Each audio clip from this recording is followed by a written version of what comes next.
DDR a couple times as being important to diplomatic security. Is that correct? It provoked a discussion, Congressman, about balancing of risk. Madam Secretary, I had a chance to read that. I wanted to only read the executive summary that ran 25 pages, but it didn't have a word about diplomatic security in those entire 25 pages of the executive summary. Not one word, Madam Secretary. And then I read the remaining pages, amounted to 270 plus. Do you know how many pages of those 270 had to do with diplomatic security? It was about the balancing of risk and reward, which was not only about diplomatic security specifically, but about the larger question of our mission around the world. Madam Secretary, there was no balance.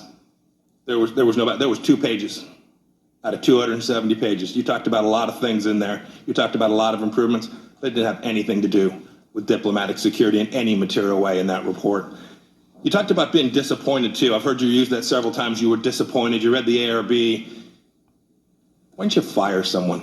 In Kansas, Madam Secretary, I get asked constantly, why has no one been held accountable? How come not a single person lost a single paycheck connected to the fact that we had the first ambassador killed since 1979?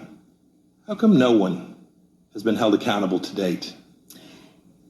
Well, Congressman, the Accountability Review Board pointed out several people working in the State Department who they thought had not carried out their responsibilities adequately, but they said that they could not find a breach of duty.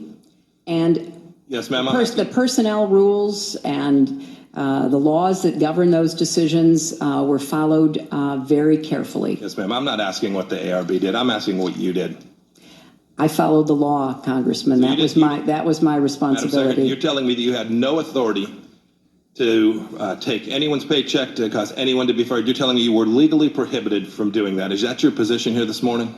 It is my position that in the absence of finding dereliction or breach of duty, there could not be immediate action taken, but there was a process that was immediately instituted and which led to decisions being made. Yes, ma'am. The decision was to put these back at full back pay and keep them on as employees. That was the decision that was made as a result of the processes that you put in place. I will tell you, the folks in Kansas don't think that is accountability. I want to